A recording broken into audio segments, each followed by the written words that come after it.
मनुष्य हमेशा जो है रोटी, कपड़ा और मकान, साजो सामान, मान अपमान, सम्मान, इन सब के घेरे में बंधा हुआ सा रहता है। सुख शांति के लिए तरसता रहता है। वस्तु, व्यक्ति, वैभव में आनंद ढूंढने की कोशिश करता है। मनोरंजन करने में समय देता है। ये सब घेरे इसलिए हैं मनुष्य के पास क्योंकि उसे निज धाम का परिचय नहीं है। शरीर के साथ जुड़ी जितनी भी कामनाएं हैं, शरीर के साथ जुड़ी जितनी भी कामनाएं हैं, वो सब अशुद्ध करती है मनुष्य को।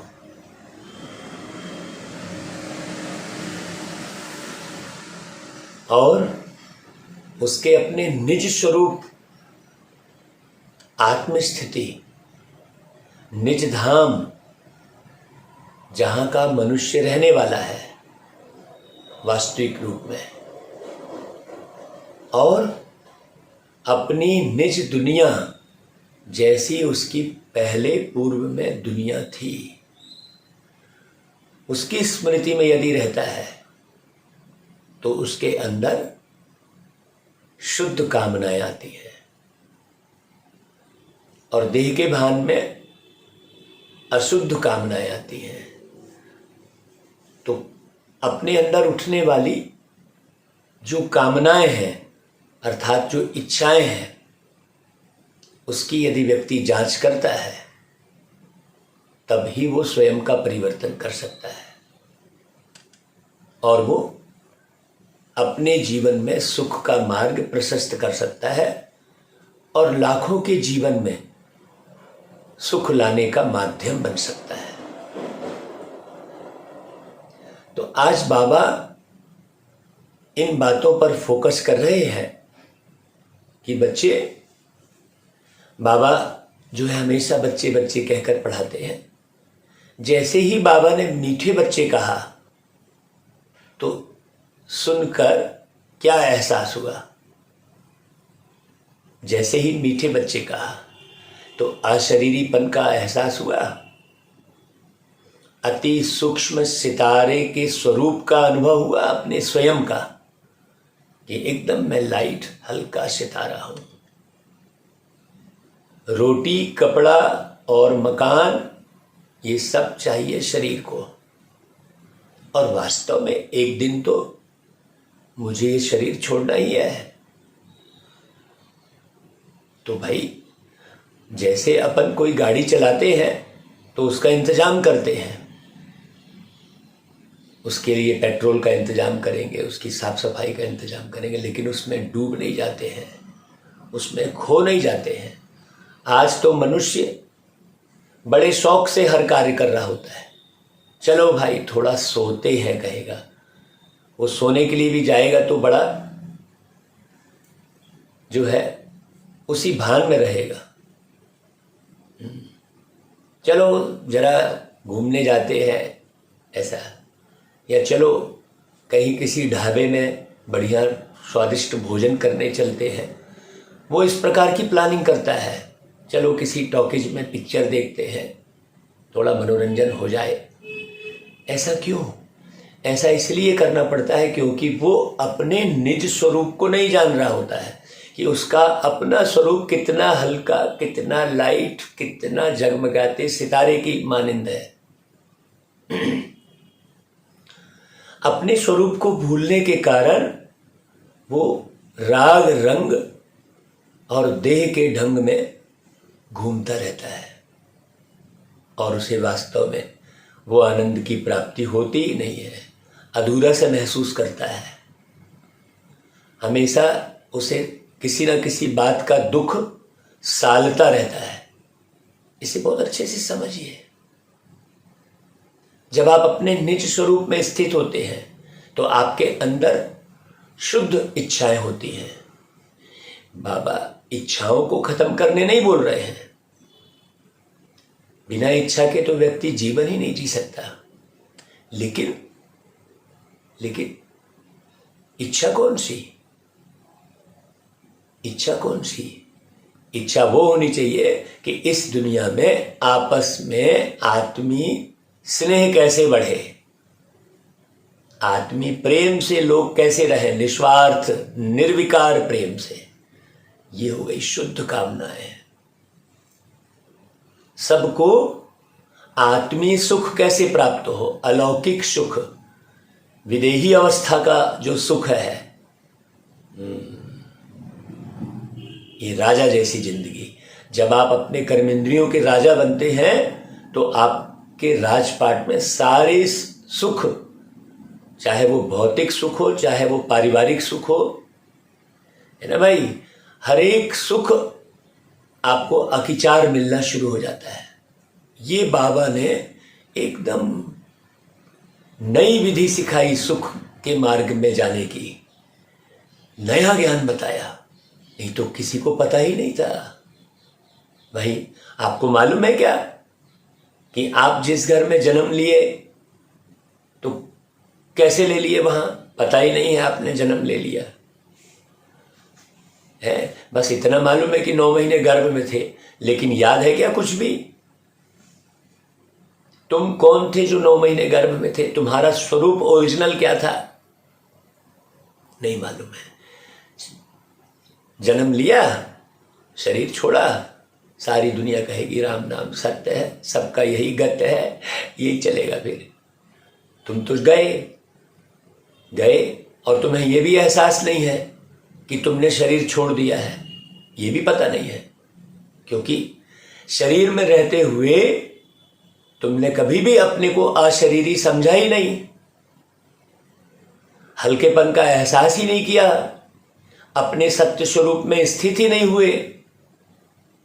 तो क्या वो जब शरीर छूटा तो भय, चिंता ये बनी रही।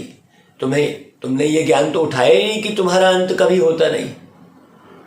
जीवन में रहते हुए इसे पक्का ही नहीं किया, तो हमेशा भयभीत जीवन जिए और शरीर छोड़ने के बाद भी भयभीत जीवन जिए और भटकते रहे, कष्ट पाते रहे। कहाँ गया मेरा मकान, कहाँ गए मेरे रिश्ते नाते, और इसी भटकन में आप घूमते रहे, खुद को भी परेशान करते रहे, दूसरे को भी परेशान करते रहे। बाबा कहता है, मीठे बच्चे अब बाप आया है तुम्हारी सब शुद्ध कामनाएं पूरी करने। रावण अर्थात शरीर में छुपे विकार अशुद्ध कामना पूरी करता, और बाप शुद्ध कामना पूरी करते हैं। रावण अर्थात शरीर में छुपे विकार, मन में छुपे विकार। रावण अर्थात विकारी आत्माएं, जो विकार में ही पड़ के शरीर छोड़ी है, उनके मन चित्त में तो विकार ही रहेगा ना। आप शरीर में रहते रहते अपने अंदर जांचो कि हमेशा विकार के ही ख्यालात चलते हैं, विकार के ही। स्वाद क्या है? स्वाद भी एक विकार है। आप अच्छे से समझना, जीभ का स्वाद जो है वो विकार है। खिलाना है शरीर को बहुत बेहतर चीज, बढ़िया रसीला, मीठा, नमकीन, सब कुछ खिलाना है, लेकिन आप उस स्वाद के भाव में हो हमेशा। मुझे तो मीठा बहुत पसंद है, मुझे तो कई बोलेंगे मुझे तो करेला बहुत पसंद है, बड़ा स्वादिष्ट लगता है, उसमें गुड़ डालो तो खाओ तो। मुझे नमकीन बहुत पसंद है, मुझे दूध पीना बहुत अच्छा लगता है। तो भाई दूध पीना अच्छा लगता है मतलब आप शरीर के लिए नहीं पी रहे हो, आप पी रहे हो, जबकि आप तो पीते ही नहीं हो। शरीर के लिए जो चीज सुटेबल है वो डालेंगे। अब गाड़ी में मुझे पेट्रोल डलवाना अच्छा लगता है, ये बोलेंगे क्या? सोचिए। फलानी कंपनी का पेट्रोल बड़ा स्वादिष्ट है, बोलेंगे क्या? तो देखिए ये अशुद्ध कामना हो गई। जीभ के वशीभूत होकर कोई वस्तु को ग्रहण करना, ये भी एक सूक्ष्म विकार है। अब क्या हुआ, जब शरीर छोड़ा तो अब शरीर छोड़ा तो वो विकार किस में है, आत्मा में। स्वाद का भान किस में है, आत्मा में ही। आत्मा ही सोच रही है। तो शरीर आत्मा ने छोड़ा तो उसे फिर वही खाने पीने की इच्छा होगी। किसी को कोई कहेगा मुझे सिगरेट पीने की बहुत इच्छा होती है, मुझे बताइए। कोई बोलेगा मुझे शराब, तो अब क्या करेगा वो, किसी दूसरे शरीर में पीकर उस शरीर को ढकेलते ले जाएगा और शराब दुकान में जाके शराब पी लेगा। जो दूसरा व्यक्ति है उसके परिवार वाले बोलेंगे तो इतना अच्छा था, ये कैसे आज अचानक जाके शराब पी लिया। किसी को ये भी पता नहीं है कि वो शराब पीने के भान वाली आत्मा ने तंग किया है, वो भी एक रावण। वही बाबा कह रहा है कि रावण अशुद्ध कामना पूरी करता, मतलब 5 विकारों में घिरी हुई जो आत्मा है वो आपके शरीर में प्रवेश करके आपसे दुष्कर्म करा लेती है। कई बार आप करते हो तो सावधानी क्या बरतनी पड़े, अपने को न्यारा करना पड़े, अपने को शुद्धता और पवित्रता से संवारना पड़े, जीवन उस तरीके से बिताना पड़े, बाबा के साथ पल दर पल सेकंड दर सेकंड संबंध बनाना पड़े, निरंतर बाबा की याद में रहना पड़े। तब आप विषय विकारों से ग्रसित आत्माओं से आप बच पाएंगे।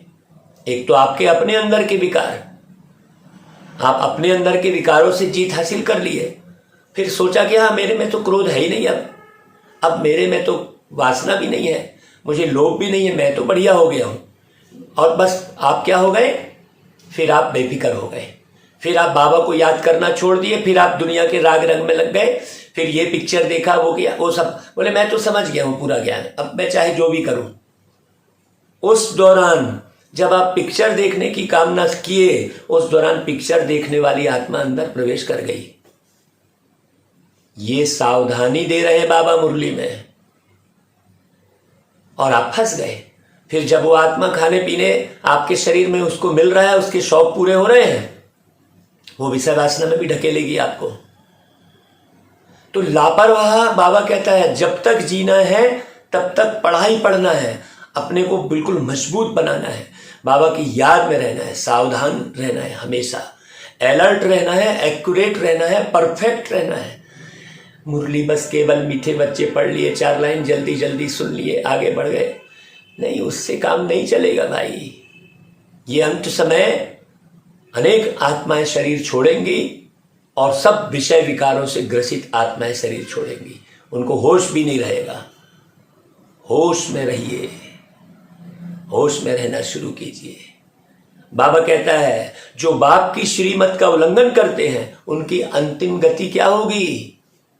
ये बाबा की श्रीमत है कि बच्चे तुम अपने को आत्मा समझकर जीवन जियो, बाबा की याद में जीवन जियो, पवित्र रहो, नहीं तो रावण तुम्हें ऐसा ढकेलेगा जो तुम्हें पता भी नहीं चलेगा। कई हैं जो 20 साल 25 साल 50 साल ज्ञान में चलने के बाद भी जो गिर पड़ते हैं, वो उसका कारण ही वही है कि वो अलबेले रहते हैं।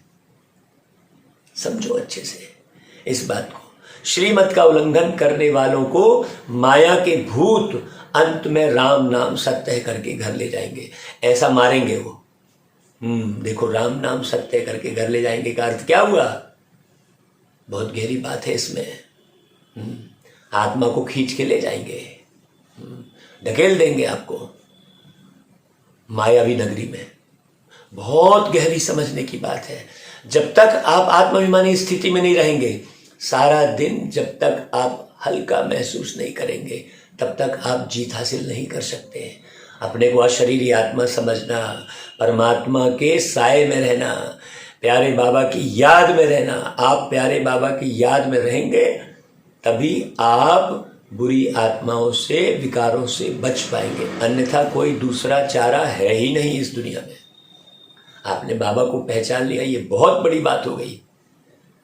बाबा को पहचान लिया, बाबा की मुरली सुन रहे हैं, ये महापुण्य हो रहा है आपके साथ।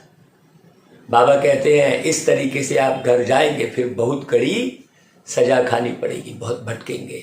सजा खानी पड़ेगी मतलब आप किसके चंगुल में फंस जाएंगे। आप, बड़ी बारीक बात, आप शरीर छोड़ेंगे तो किसके चंगुल में फंस जाएंगे, वही दुष्ट आत्माओं के ग्रुप में शामिल हो जाएंगे। की कमाई तो सारी चट हो गई ना, गए ना फिर तो श्रीमत पर ना चले तो यह मरे, बाबा कह रहा है। देखो मरे का मतलब क्या हुआ,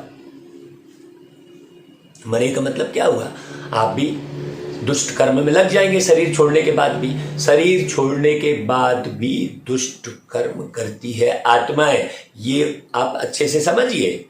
मुरली ऐसी साधारण नहीं चल रही है। बाबा कहता है धर्मराज पूरा हिसाब लेता है फिर, इसलिए बाप बच्चों को अच्छी मत देते। बच्चे माया की बुरी मत से सावधान रहो।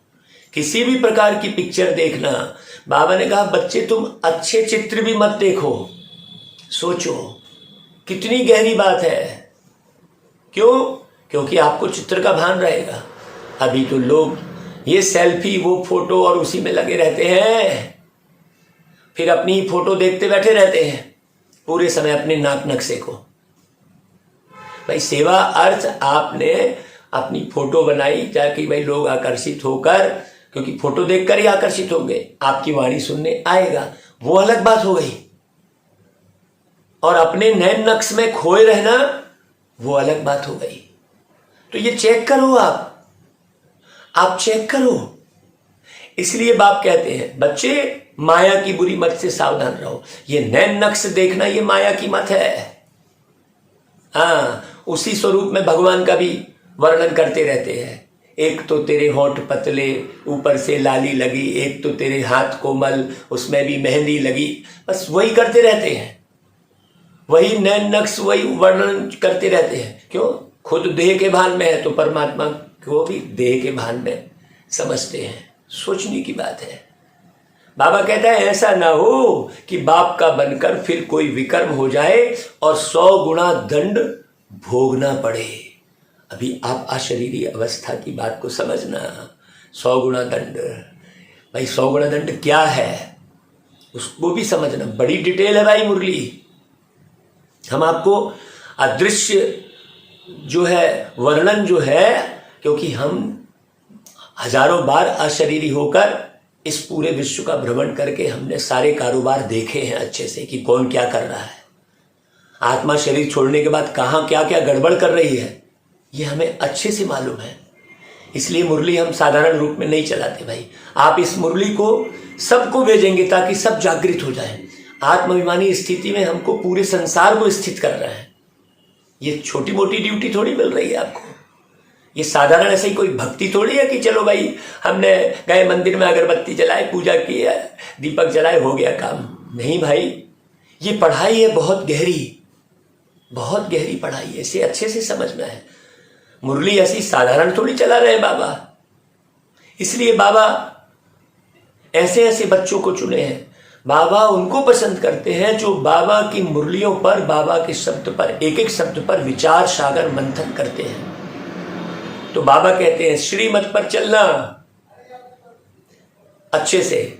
हाँ, श्रीमत पर ना चलना, पढ़ाई छोड़ना ही अपने ऊपर बद्दुआ और आकृपा करना है। ऐसे कितने बच्चे हमने देखे जो अलबेले पढ़ाई को छोड़े रहते हैं, उनका ध्यान मुरली की तरफ है ही नहीं। और फिर सोचे हम तो बहुत बढ़िया हैं, हम तो झूठ नहीं बोल रहे हैं, हम तो किसी को दुख नहीं दे रहे हैं। अरे भाई, आत्मा शक्तिशाली बनाई क्या आपने, जो शरीर छूटने के बाद आप भटको नहीं, आपको कोई दूसरा पकड़ के ना ले जाए। आप उतने पावरफुल बने हो, जरा सी छिपकली गिरती है और कितना भय खाते हैं। सोचो, गहरी बात। जरा सा जो है कुछ रुपयों का नुकसान क्या हो गया, व्यक्ति पूरा भयभीत हो जाता है। आप जैसे मान लो कोई भी अंगूठी पहने हैं सोने की, वो गुम गई, आपका मोबाइल ही कहीं खो गया, देखो आपको कितना जो है आप अनबैलेंस हो जाते हैं। अरे मेरा मोबाइल कहाँ गया, अरे मेरी अंगूठी कहाँ गिर गई। आप कितने उलझे फंसे रहते हैं। सोचिए, 10 रुपये भी आपका नुकसान हो जाएगा तो आप उसके बारे में कितना सोच रहे होते हैं।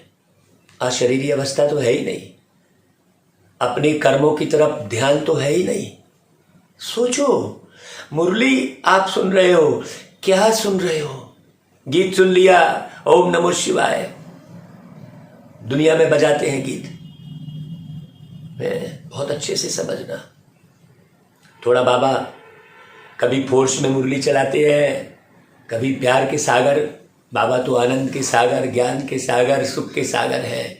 तो सुख के लिए फोर्स शक्ति के भंडारी है, सर्वशक्तिमान है। तो सर्वशक्तिमान परमात्मा कभी फोर्स में भी तो मुरली चलाएंगे ना भाई, चलाएंगे ना, ताकि आत्मा शक्ति से भरपूर हो, एक एक बात को समझे। ओम शांति। ओम नमः शिवाय का जो गीत है, यह परम पिता परमात्मा की महिमा भक्त लोग भी गाते हैं, कहते भी हैं, हे भगवान, हे शिव बाबा। यह किसने कहा? आत्मा ने अपने बाबा को याद किया, परमात्मा को। लेकिन वो बाबा बाबा कह रहे हैं, शिव शिव कह रहे हैं, लेकिन समझ रहे हैं क्या अपने को अशरीरी और परमात्मा को अशरीरी? अदृश्य शक्ति जितनी पावरफुल होती है, दृश्य शक्ति नहीं होती है। आप देखो, जो रिमोट से रेस निकलती है, अदृश्य होती है ना, है? वायर आपने जोड़ा, वो तो हिल जाएगा। और वायरलेस चीज कितनी पावरफुल, सोचिए आप।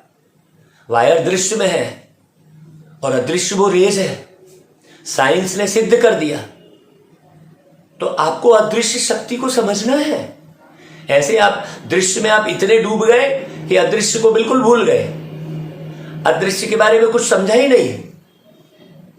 तो बाबा कहता है, आत्मा ने अपने बाबा को याद किया, क्योंकि आत्मा जानती है हमारा लौकिक बाप भी है और यह पारलौकिक बाप शिव बाबा। आत्मा जान रही है, लेकिन आत्मा के भान में जो व्यक्ति नहीं है वो नहीं जान रहा है। आत्मा तो जान रही है। वह आते भी है भारत में और एक ही बार अवतार लेते हैं, गाते भी हैं, हे पतित पावन आओ। भ्रष्टाचारी पतितों को श्रेष्ठाचारी पावन बनाने के लिए तो गाते हैं ना, कि हे पतित पावन आओ। अब सोचो, हे पतित पावन आओ क्यों कह रहे हो? जब गंगा में नहा के पावन बन जा रहे हो, यहां गंगा है, तो फिर कौन से पतित पावन को बुला रहे हो आप? सोचो। सब अपने को पतित भ्रष्टाचारी समझते नहीं है। वही मैं हमेशा जब प्रोग्राम में करता हूं तो बोलता हूं वहां पर कि आप मंदिर में तो गए, मैं मूर्ख खलकामी कृपा करो भरता बोले, और मंदिर से बाहर निकले और किसी ने मूर्ख बोल दिया तो आपको गुस्सा आ गया। मतलब आप स्वीकार नहीं कर रहे हैं, समझ नहीं रहे हैं कि आप सही में मूर्ख है। किस रीति मूर्ख है आप किस रीति मूर्ख है, पहले ये भी समझे। आपको तो पानी पीने का, जाने का, आने का, नोट कमाने का सबका ज्ञान है, फिर मूर्ख किस बात में है आप? ये भी समझने की जरूरत है ना, ये भी तो समझने की जरूरत है। आपको सब कुछ मालूम है, फिर मूर्ख किस बात में है आप? ये भी तो समझने की जरूरत है ना। लेकिन हम ये समझते ही नहीं है। सोचो, सब अपने को पतित भ्रष्टाचारी समझते नहीं है। कहते हैं सब एक किस्म के भी नहीं होते हैं, हर एक का पद अपना अपना होता है। हाँ, ये तो बाबा एक सिरे से सबको समझा रहे हैं, लेकिन सब एक सी धारणा नहीं करते हैं। ये किसके लिए बोला बाबा ने? ये उन बच्चों के लिए बोला जो औरों की कमी कमजोरी देखकर बैठकर अपना पुरुषार्थ खो देते हैं। वो ये अच्छे से समझ ले कि देखो भाई, सब तो एक जैसे नहीं होते हैं, है कि नहीं भाई? वो ये लाइन बोले बाबा, ऐसा नहीं है सब एक जैसे नहीं होते, हमने बोल दिया तो अपने को उस कैटेगरी में खड़ा कर दिया। बड़ी बारीक बात समझता भाई। तो हर एक का अपना अपना, हर एक के कर्मों की गति न्यारी होती है, एक ना मिले दूसरे से। कब? ये कलयुग में। एक ना मिले दूसरे से, तो फिर हमने समान बनाने का पुरुषार्थ ही छोड़ दिया। नहीं भाई, हमको सतयुग में जो निर्माण करना है सतयुग के लिए, वो हमें मेहनत करनी है। एक ना मिले दूसरे से, ये जो बाबा ने कहा, ये उस समय के लिए कहा कि जब आप मूझ रहे हैं किसी को देखकर। देखा आपने 40 साल चलने वाली आत्मा जो है ऐसा कर गई, तो आपने उसको देखा तो आप बोले अरे उनकी भी हालत तो यही है, तो मेरी भी हालत खराब हो गई, तो क्या हुआ? आप क्या हो गए? हाँ, बाबा मुरली हर प्रकार से घूम के पूरी मुरली चक्र चलाता है बाबा।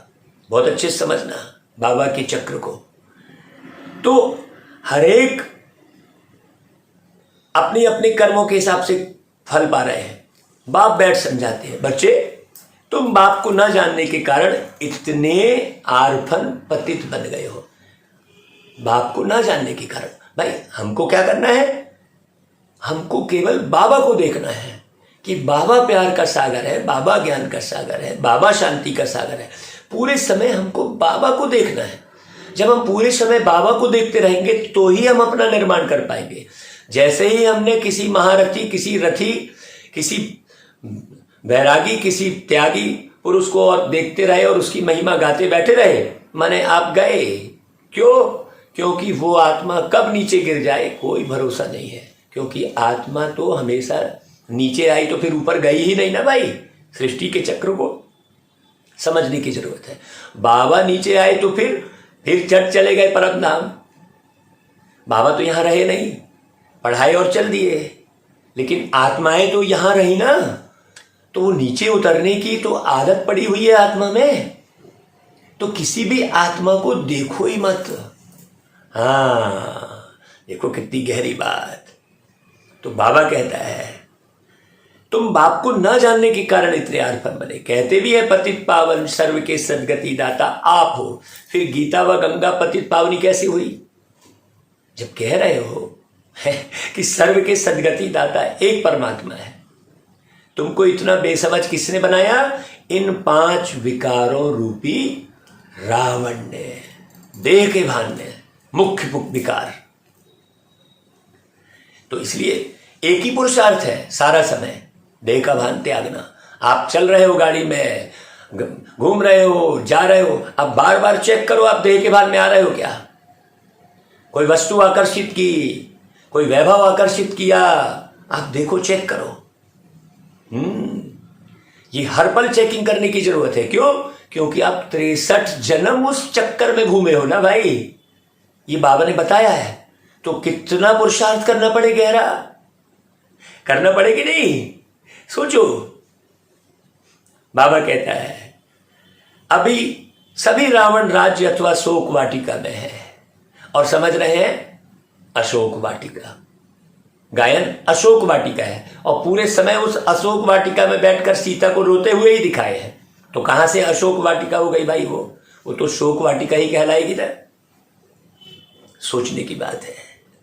हेड जो है उन्हों को तो बहुत फिक्रात रहती है। देखो बाबा क्या बोला, जो हेड है उनको, हाँ, उनको बहुत फिक्रात रहती है। कितनी खुशी की बात।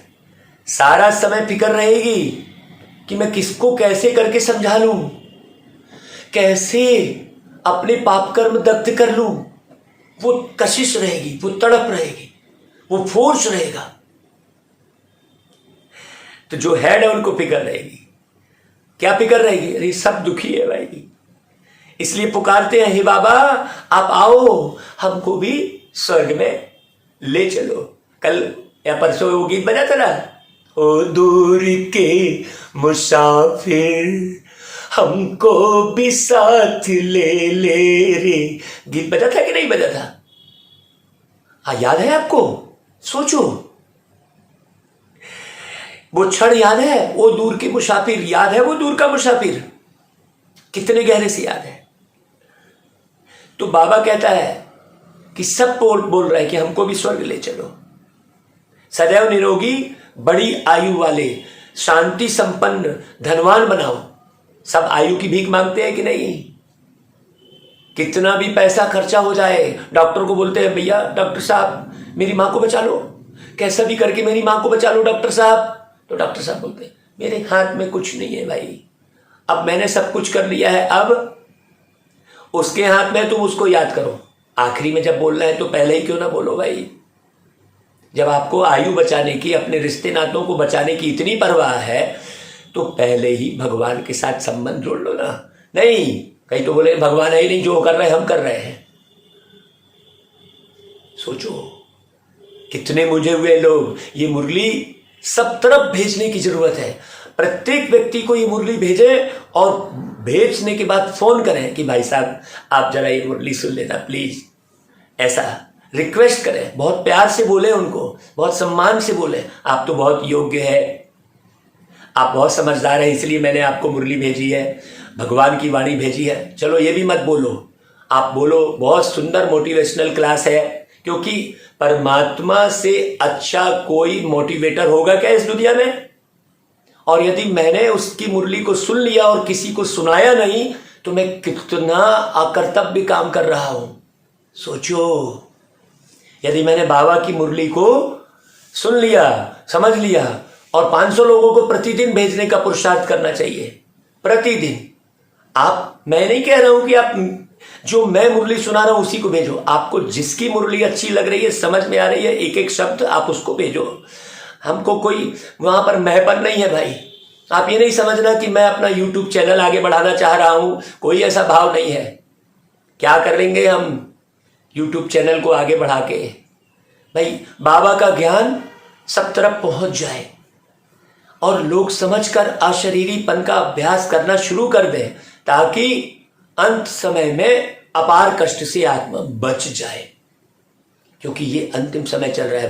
अभी आत्माएं बल्क में शरीर छोड़ेंगे। अब ये बताइए, कहीं भी परमाणु बम गिरेगा तो इकट्ठी आत्माएं छोड़ेंगी कि नहीं छोड़ेंगी? और कोई ज्ञान स्वरूप में तो नहीं छोड़ेंगी ना, भगवान की याद में तो नहीं छोड़ेंगे, तो जाएंगी कहां वो? तो आत्मशक्ति कितनी विकसित करनी पड़े हमको। सोचो मुरली सुनते सुनते। बाबा कहता है भाई, बाप तो सुख शांति का सागर है ना, मनुष्य की यह महिमा तो नहीं हो सकती ना। भल मनुष्य अपने को शिवोहम भी कहलाते हैं, परंतु है तो पतित। बाप समझाते हैं, तुम बाप को सर्वव्यापी कह देते हो, इससे तो कोई भी बात ठहरती नहीं है ना भाई।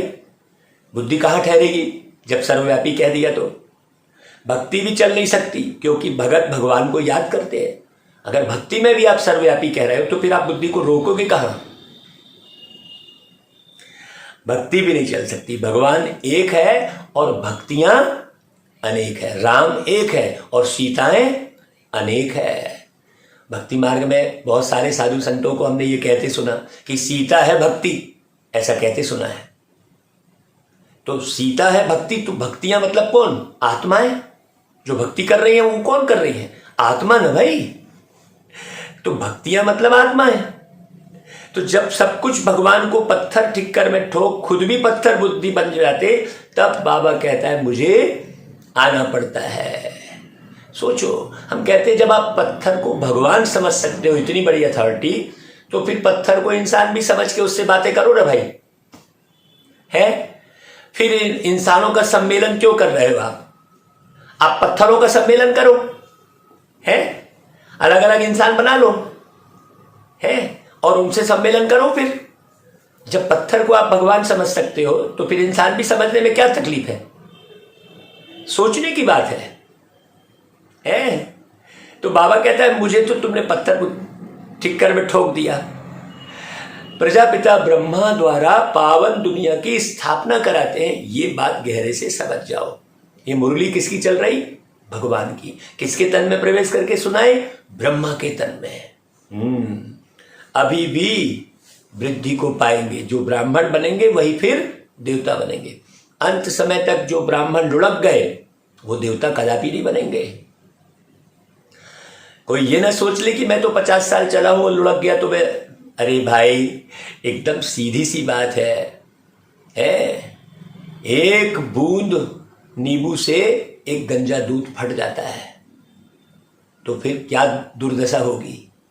तो कितना टेंशन देना पड़े। बोले नहीं चलेगा, अब इतना तो हो गया है हमारा। ऐसे लापरवाह कभी भी बेपरवाह नहीं बन सकते। बेपरवाह और लापरवाह में बहुत अंतर है। एक एक बात बड़ी गहरी है। बाबा कहता है ढेर बच्चे हैं। बाबा कहता है पहले तुम शूद्र थे, फिर ब्रह्मा मुख वंशावली ब्राह्मण बने, फिर देवता क्षत्रिय बनेंगे। यह चक्र फिरता है। बाबा याद दिला रहे हैं खूब अच्छे से बार बार कि देखो अब तुम्हें देवता ही बनना है, बस अभी वापस फिर शूद्रपने को धारण नहीं करना है। यह मनुष्य सृष्टि है। यह बाप ही समझाते हैं कि सूक्ष्म वतन में है फरिश्ते, वहां कोई झाड़ नहीं है, मतलब कोई धर्मों का झाड़ नहीं है। फरिश्ते माने फरिश्ते, उसका कोई जाति धर्म इसका मतलब आप यहां रहकर फरिश्ते बनेंगे। जाति धर्म है और नारी पुरुष इसके भान से जो मुक्त रहता है वो फरिश्ता, जो नाम मान शान समान साजो समान ये सब के भान से मुक्त रहता है। नहीं, वो सामान के ही भान में है, वो रंग के ही भान में है। देखो हम कितने नीचे गिरे हुए हैं, सोचो बहुत अच्छे से। तो बाबा कहता है यह मनुष्य सृष्टि रूपी झाड़ यहां है। तो बाप आकर इस ज्ञान अमृत का कलश माताओं के सिर पर रखते हैं। माताओं मतलब आत्मा, परमात्मा है पिता और आत्मा है माता। अब माताएं बोल दिए तो शरीर के भान में आ गए, नहीं, माताएं बार बार आप अच्छे से समझिए। वास्तव में कोई अमृत नहीं है, यह नॉलेज ही अमृत है। और कोई अलग से अमृत है क्या? देखो भागवत कथा के दौरान ये पॉइंट क्लियर करते हैं लोगों के बीच में। जो समुद्र मंथन से अमृत निकला कहते हैं, तो कौन सा अमृत निकला ये क्लियर करना पड़ेगा भाई उनको, वो तो फंसे पड़े हैं। तो लक्ष्मी निकली तो हाथी निकला तो घोड़ा निकला है। सोचो, बाप आकर सहज राजयोग की शिक्षा देते हैं, यही अमृत है। बाप कहते हैं बच्चे मैं तो निराकार हूं, नंबर 1 मनुष्य के तन में प्रवेश करता हूं, जो पहली बार इस धरती पे उतरते हैं। एक एक करके तो आएंगे ना भाई, कहीं भी भाई किसी भी पिक्चर हॉल में एकदम भरभरा के पूरी भीड़ एक साथ दरवाजे को क्रॉस करके निकल जाएगी क्या? कहीं भी जाएंगे तो एक एक करके। ट्रेन में आप बैठते हैं, ट्रेन में जब आप बैठते हैं तो भाई दरवाजे से एक एक करके ही तो जाएंगे क्या? तो ऊपर से भी है ना, जब गेट खुलता है, बड़ी सोचने की बात है। तो सोचो अच्छे से, वहां कोई मनुष्य झाड़ रही है या मनुष्य सृष्टि रूपी झाड़ यहां है। बाबा कहते हैं एक तन में प्रवेश करता हूं। खुद कहते हैं जब मैं ब्रह्मा तन में प्रवेश करूं तब तो ब्राह्मण संप्रदाय हो। ब्रह्मा तो यहां ही चाहिए ना भाई, वह सूक्ष्म वतन वासी तो अव्यक्त ब्रह्मा है, उससे निर्माण तो ना हो सके ना। सुनने के लिए, एक्यूरेट समझने के लिए शरीर चाहिए ना। अब शरीर की आत्मा थोड़ी समझती बैठी है, वो तो अपने भान में है, उसको नया भान तो आएगा ही नहीं। बड़ी सोचने की बात है। तो मैं इस व्यक्ति में प्रवेश करता हूं इनको फरिश्ता बनाने के लिए। तुम भी अंत में फरिश्ते बन जाते हो। तुम ब्राह्मणों को यहां ही पवित्र बनना है, फिर पवित्र दुनिया में जाकर जन्म लेंगे। तुम दोनों हिंसा नहीं करते हो। काम कटारी चलाना सबसे तीखी हिंसा है। अब आप सोचो क्या करते हो जिससे मनुष्य आदि मध्य अंत दुख पाते हैं। बाबा ने गहरा राज समझाया, इसे कोई दुनिया में नहीं समझ रहा है। सब एक दूसरे के ऊपर काम कटारी ही चला रहे हैं, वैसे ही गीत सुन रहे हैं। देखो दुनिया कितनी पतित हो रखी है। द्वापर से लेकर काम कटारी चलाते आए हो, तभी तो गिरना शुरू होता है। मनुष्य के पास है ही भक्ति की नॉलेज, वेद शास्त्र पढ़ना, भक्ति करना, गाते भी है ज्ञान भक्ति वैराग्य। भक्ति के बाद ही बाबा सारी दुनिया से वैराग्य दिलाते हैं, क्योंकि इस पतित दुनिया का विनाश तो होना ही है। इसलिए देह सहित देह के सब संबंधियों आदि को भूल जाओ। पूरा याद मत करो आप रह रह के, बीच बीच में रह रह के फिर संबंधी याद आएगा।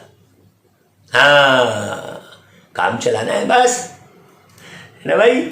मुझे एक के साथ बुद्धि योग लगाओ, बाबा कह रहा है। देखो श्रीमत बाबा की ऐसी प्रैक्टिस हो जो अंत समय कोई भी याद न पड़े। हाँ, जब भी विश्राम करने जाते हैं ऐसा रोना आता है, बाबा ये अभी मैं आ रही हूं आपके पास परम धाम। ऐसी कशिश होती है। सोचो, नहीं सोने के भान में सो गए, चलो यार थोड़ा बढ़िया आराम करते हैं, बोले चलो। माने सोने का भी शौक होता है बहुतों का, नींद लेने का भी शौक होता है। नींद को जीतने वाले बनो का मतलब क्या हुआ? नींद लेने का शौक मत हो। हाँ, बहुत गहरी बात है ना। नहीं तो नींद लेने का भी शौक होता है। भाई आपका शरीर थक गया है, आप शरीर को विश्राम की जरूरत है, तो आराम करने चले गए। बाबा कहता है कि सबको भूल जाओ। इस पुरानी दुनिया का त्याग कराया जाता है। बेहद का सन्यास बेहद के बाप ही आकर कराते हैं। पुनर्जन्म तो सबको लेना ही है, नहीं तो इतनी वृद्धि कैसे होती है। आखिर आप तो आएंगे ही, फिर घूम के आप कलयुग में फिर ही रद्दी दुनिया में आएंगे, क्या फायदा है? इससे अच्छा आप बढ़िया सुख की दुनिया में आते हुए आओ, आना तो नीचे तो है ही है। ये बात अच्छे से समझ रहा।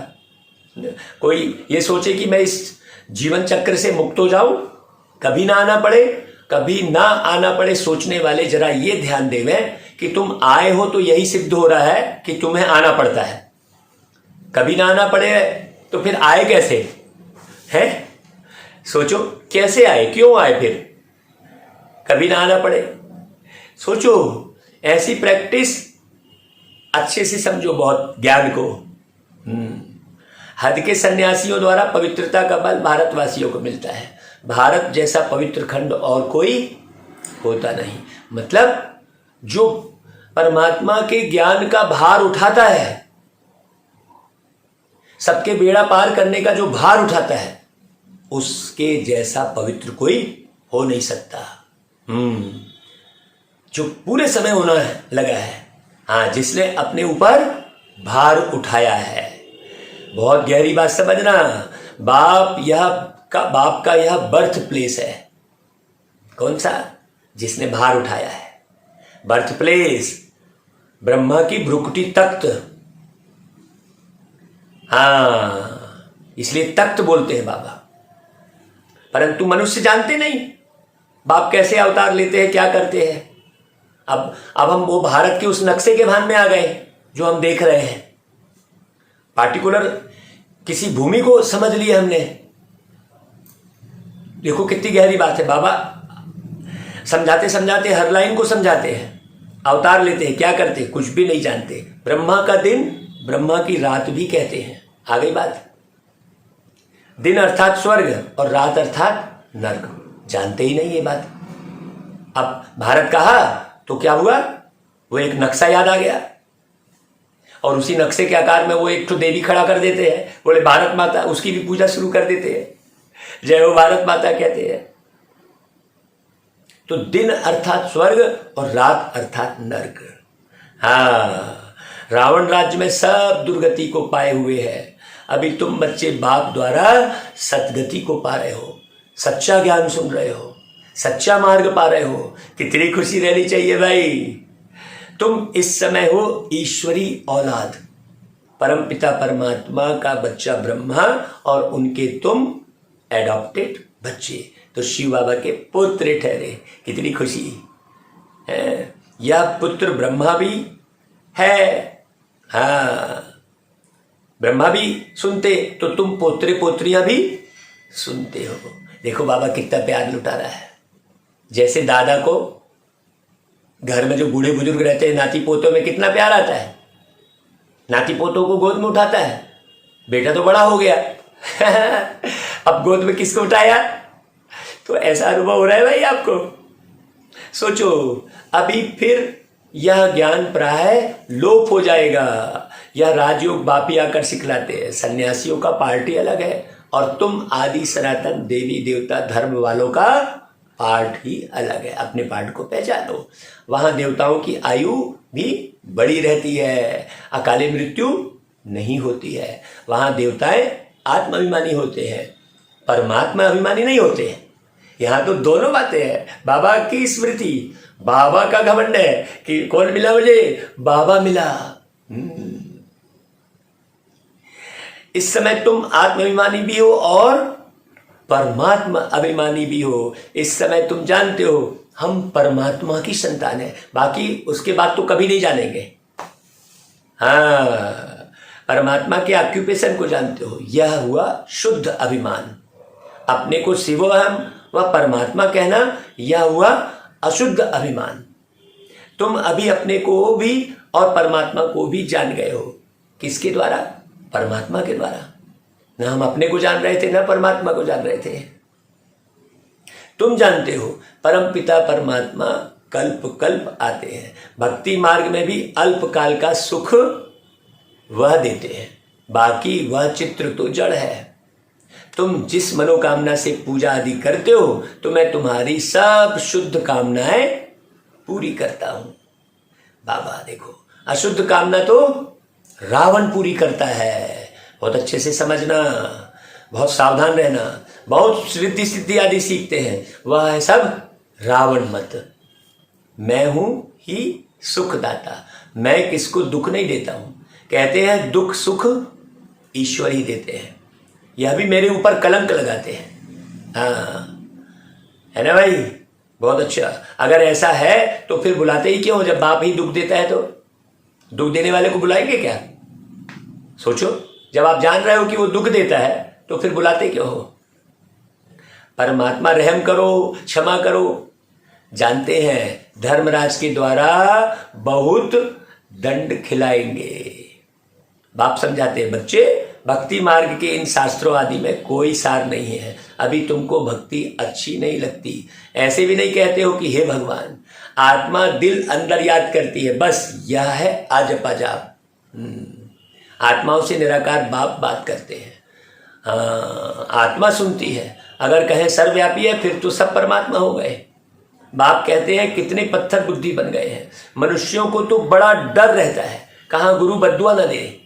बाप तो है सुखदाता, बद्दुआ अथवा अकृपा की तो बाप के ऊपर कोई बात ही नहीं है। बाबा कोई बद्दुआ या अकृपा बच्चों के ऊपर करते ही नहीं। बच्चे श्रीमत पर नहीं चलते, पढ़ते नहीं, तो अकृपा अपने ऊपर खुद करते हैं। वो बाबा थोड़ी कर रहे हैं, बाबा तो मेहनत करके पढ़ा रहे हैं। अब हमने आपको फोर्स में कोई बात बताई तो एक अंदर में कशिश है ना भाई। अब आप इस फोर्स को कह लो कि नहीं यार ये कैसे बोल रहे हैं, तो आप बोलने के ऊपर चले जाओगे। नहीं, बाबा कहता है कि भाई बच्चे श्रीमत पर नहीं चलते तो खुद अकृपा करते हैं। बाप कहते बच्चे मुझ एक बाप को याद करो। सतयुग त्रेता में भक्ति तो होती नहीं। अब रात है तो मनुष्य धक्का खाते रहते हैं। तब कहा जाता है सतगुरु बगैर घोर अंधियारा। हाँ, सतगुरु मिले मेरे सारे दुख बिसरे, अंतर के पट खुल गयो रे। सतगुरु मिले, ऐसा गीत गाए थे। सतगुरु ही आकर सारे चक्र का राज समझाते हैं कि तुम देवता थे, फिर क्षत्रिय बने, फिर वैश्य शूद्र बने। तुम माने कौन? तुम आत्मा। ऐसे 84 जन्म तुम आत्मा ने पूरे किए, शरीर बदल बदल के। 8 पुनर्जन्म सतयुग में, 12 पुनर्जन्म त्रेता में, फिर इस तरीके से 63 जन्म द्वापर कलयुग में। चक्र को तो फिरना ही है ना भाई। आप कुछ भी कर लो, आप वार को, तारीख को आप चाहे ऐसे ही बिता लो, है, चाहे आप सफल करके बिताओ। तारीख तो अपने आप बदलनी ही है। संडे आएगा फिर जाएगा ही, है ना भाई। तो बाबा कहता है चक्र को तो फिरना ही है। यह बातें मनुष्य नहीं जानते। यही भारत विश्व का मालिक था और कोई खंड नहीं था। जब झूठ खंड शुरू होता है तो फिर और खंड भी होते हैं। हाँ, अब तो देखो लड़ाई झगड़ा कितना है। यह है ही आरफंस की दुनिया। बाप को नहीं जानते, रड़ियां मारते रहते हैं, हे परमात्मा। बाप कहते मैं एक ही बार आता हूं पतित दुनिया को पावन बनाने। तो कितनी कदर रहनी चाहिए, एक एक सेकंड वैल्यूबल है यहाँ का। बापू के लिए समझते थे राम राज्य स्थापन करते हैं, उनको बहुत पैसे देते थे, परंतु वह पैसा कभी अपने काम में नहीं लगाते थे। फिर भी राम राज्य तो हुआ नहीं ना भाई, है। इतना नमक सत्याग्रह और ये क्या क्या नहीं किए, लेकिन राम राज्य है।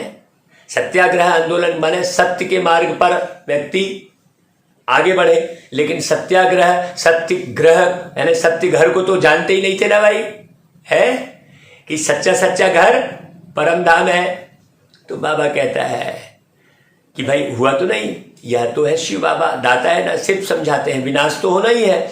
इससे तुम पैसे को ईश्वरी कार्य में सफल करो, लेकिन लोग समझते नहीं है। बाबा कहता है यह सेंटर आदि खोलो, बोर्ड लगा दो, एक बाप से आकर स्वर्ग का वर्षा ले लो सेकंड में, ऐसा बोर्ड लगा दो। बाबा कहता है सेवा में लगाओ। बाप कहते हैं मेरी याद से ही तुम पावन बनेंगे।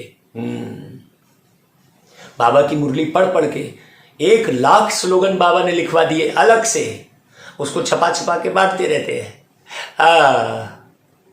बहुत गहरी बात भाई। बाबा के ज्ञान योग को आगे बढ़ाने के लिए भाई इतनी तड़प भर गई। हाँ, बाबा कहता है तुम्हारी बुद्धि में यह चक्र फिरना चाहिए। ब्राह्मण ही यज्ञ के रक्षक बनते हैं। यह है रुद्र ज्ञान यज्ञ, कृष्ण का यज्ञ नहीं है। सतयुग में यज्ञ तो होते ही नहीं, यह है ज्ञान यज्ञ। सतयुग में न मटेरियल यज्ञ होगा, न कोई ऐसा ज्ञान यज्ञ होगा, बाकी सब है भक्ति के यज्ञ। अनेक प्रकार के शास्त्र यज्ञ में रखते हैं, चौचों का मुरब्बा बना देते हैं, उसको ज्ञान यज्ञ नहीं कहेंगे। बाबा कहते हैं मुझ रुद्र का ज्ञान यज्ञ रचा हुआ है, जो मेरी मत पर चलेंगे उनको बड़ा इनाम मिलेगा। क्या इनाम मिलेगा? विश्व की बादशाही। सोचो, सारे विश्व के राजा बनने का ये मार्ग है। ओना लगा रहे भाई, कोई स्वाद अच्छा ना लगे, अरे क्या खाऊं, चलो इस शरीर को चलाने के लिए खा लेता हूं, ये भाव रहे। ये भाव रहे। खाने के भान से भी परे रहे आत्मा, खाने पीने के भान से परे रहे। हाँ चलो पहन लेते हैं, चलो आप बोल रहे हो ना, हाँ चलो पगड़ी लगा लेते हैं, अब भागवत कथा करनी है, चलो सब पगड़ी लगाएंगे। बाकी क्या है, ये पगड़ी फगड़ी है। बाबा का जो ज्ञान है उसे विस्तार करने की बात है। तुम बच्चों को मुक्ति, जीवन मुक्ति की सौगात देता हूं। बाबा कहते हैं मनुष्यों की तो 84 लाख योनियां रखी मनुष्यों ने, तो है और मुझे तो कण कण में डाल दिया है, फिर भी मैं परोपकारी सेवाधारी हूं। देखो बाबा की कितनी गिलानी की। अब तुम्हारी कोई निंदा गिलानी करे उस पर ध्यान ही मत दो। जब मेरे बाबा की इतनी गिलानी हुई है तो भी बाबा मीठे बच्चे कह के पढ़ा रहे हैं, तो फिर मैं बाप समान बनूं ना भाई। करने दो जिसको निंदा गिलानी, जो करना है, जिसकी जितनी समझ है वो उतनी बात करेंगे। आपको उस तरफ सोचने की जरूरत ही नहीं है कि फलाने ने ऐसा क्यों बोला। अरे किसी के बोलने और किसी की दृष्टि से कोई फर्क नहीं पड़ने वाला है। आप तो बाबा का बोलना और बाबा की दृष्टि को की तरफ देखो बस। ना किसी के बोलने पर जाओ, ना किसी की दृष्टि पर जाओ। हाँ, बाबा कहता है मैं तुमको सौगात दे रहा हूं। तुम भाई तुम कैसा किया, तुम रावण की मत पर मुझे गाली देते आए हो, फिर भी बाबा सेवा कर रहे हैं ना। यह भी ड्रामा बना हुआ है। बाबा ने क्या कर दिया, ड्रामा बोल के परे हो गए। अब ड्रामा शब्द कहां लगाना है, जब इस प्रकार से आपका मन खराब होना शुरू हो जाए तब आप उस बाहर ड्रामा लगाओ। अभी तुम बच्चों को कदम कदम श्रीमत पर चलना है। श्रीमत पर चलने के लिए ड्रामा नहीं लगाना है। बाप अच्छी मत देंगे, माया बुरी मत देगी, इसलिए खबरदार रहना। मेरा बनकर फिर कोई विकर्म किया तो 100 गुना दंड पड़ जाएगा, पड़ जाएगा बोल रहे हैं।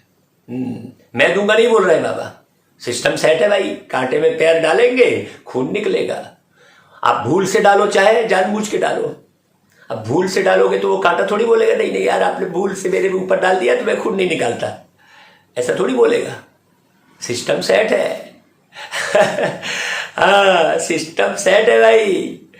तो बाबा कहता है योग बल से फिर शरीर भी पवित्र मिलेगा। सन्यासी लोग तो कह देते हैं आत्मा निर्लेप है, बाकी शरीर पतित है, इसलिए गंगा स्नान करते हैं।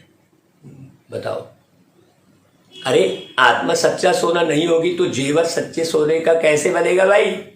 इस समय 5 तत्व भी तमो प्रधान है। बाबा कहता है देखो बच्चे, यह तुम्हारी रूहानी गवर्नमेंट बड़े से बड़ी है, परंतु देखो तुमको सर्विस करने के लिए 3 पैर पृथ्वी के भी नहीं मिलते हैं। हम ढूंढते रहते हैं, लोगों को बोलते रहते हैं भैया आप बस थोड़ा सा इंतजाम कर दो, आप जगह बस फाइनल करो, आप तारीख फाइनल करो और जगह फाइनल करो, बाकी सब भगवान कराएगा, ऐसा बोलता हूं। हाँ आप करो तो सही फाइनल तारीख, फिर देखो कैसी सेवा होती है। हाँ नहीं कल करेंगे कल करेंगे, अरे कल करेंगे कहते कहते काल आ जाएगा भाई। बाबा कहता है विश्व की बादशाही ऐसी देता हूं जो वहां कोई खिटपिट नहीं कर सकते। आसमान सागर आदि तुम सबके मालिक बन जाते हो, कोई भी हद नहीं रहती। अभी तो बिल्कुल कंगाल बन पड़े हैं, अभी फिर तुम विश्व के मालिक बन रहे हो तो श्रीमत पर चलना पड़े। ऐसे नहीं कि आपने बड़े एरिया में बढ़िया आश्रम बना लिया तो उसी के भान में आ गए कि नहीं मैंने इतने एकड़ में आश्रम बनाया है। हाँ क्या बात तो वही हो गई। जैसे दुनिया में लोग घर बनाने का भान करते हैं, वैसे ही बहुत सारे साधु संत ऋषि मुनि साध्वी लोग आश्रम बनाने का भान आ जाता है, मेरा आश्रम कहेंगे। मंदिर भी बनाएंगे तो कहेंगे मेरा मंदिर है। तो तेरा मंदिर की भगवान का मंदिर है? सोचो, अभी बिल्कुल कंगाल बन पड़े हैं। बाबा कहता है श्रीमत पर ना चला तो यह मरा। माया के भूत राम नाम सत्य करके घर ले जाएंगे, सजा बड़ी कड़ी खाएंगे। हाँ, ये बहुत अच्छे से समझना, ऊपर समझा दिया मुरली में पहले ही। अच्छा भाई, मीठे मीठे सिक्के लदे बच्चों प्रति माता पिता बाप दादा का याद प्यार और गुड मॉर्निंग। रूहानी बाप की रूहानी बच्चों को नमस्ते, और हम रूहानी बच्चों की रूहानी माता पिता बाप दादा को याद प्यार गुड मॉर्निंग और नमस्ते। मुरली बगैर तो मन ही नहीं लगता भाई, कहीं मन नहीं लगता। एक मुरली एक बाबा, बस एक मुरली एक बाबा, सारा दिन, और कहीं मन नहीं लगता भाई। ऐसी स्थिति बना लो। ओ प्यारे बाबा, आपको भी याद प्यार गुड मॉर्निंग और नमस्ते बाबा।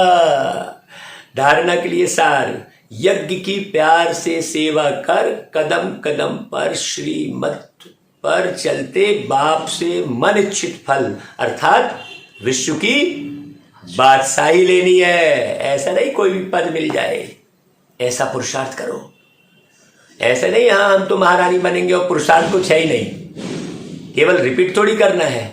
नारायण में हाथ बस खड़े कर लिए, उसके बाद पुरुषार्थ कुछ नहीं। नहीं, दूसरी पॉइंट देखो भाई, विनाश तो होना ही है, इसलिए अपना सब कुछ सफल कर लेना है। सब कुछ, तन मन धन समय श्वास संकल्प। पैसा है तो सेंटर खोल, अनेकों के कल्याण के निमित्त बनना है।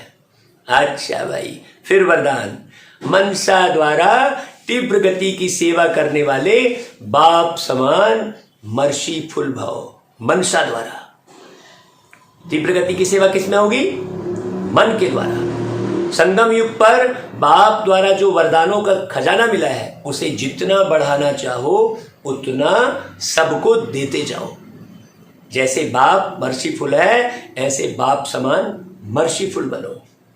सिर्फ वाणी से नहीं, लेकिन अपनी मनसा वृत्ति से वायुमंडल द्वारा भी आत्माओं को अपनी मिली हुई शक्तियां दो। हाँ, जब थोड़े समय में सारे विश्व की सेवा संपन्न करनी है तो तीव्र गति से सेवा करो। अभी समय नहीं बचा है। जितना स्वयं की सेवा में बिजी करेंगे, जितना स्वयं को सेवा में बिजी करेंगे, उतना सहज माया जीत भी बन जाएंगे। अच्छा भाई, फिर स्लोगन, अपने संतुष्ट और खुशनुमा जीवन से हर कदम में सेवा करने वाले ही सच्चे सेवाधारी हैं। बताइए, हर कदम में कैसी सेवा करना? अपने संतुष्ट और खुशनुमा जीवन के माध्यम से। आपका जीवन खुशनुमा दिखाई दे, संतुष्ट दिखाई दे। ऐसे नहीं बात बात में असंतुष्ट हो गए। आप अंदर मन से भी असंतुष्ट होंगे तो वाइब्रेशन फैलेगा। आपने वो असंतुष्टता बाहर नहीं दिखाई, मान लो बोला नहीं, और अंदर अंदर असंतुष्ट हो गए तो वो और ज्यादा वाइब्रेशन फैलता है। मनसा सेवा, मनसा सेवा, मनसा से सेवा हो सकती है तो मनसा से क्या होता है? विघ्न भी हो सकते हैं। तो मानसिक विघ्न फैलाए, कई वाणी से विघ्न फैलाते हैं। हाँ, तो अब कितना गहरा पकड़ता है बाबा। अच्छा भाई, ओम शांति। फिर कल मिलेंगे बाबा की बेहतरीन मुरली। देखो, ओम शांति, अलविदा।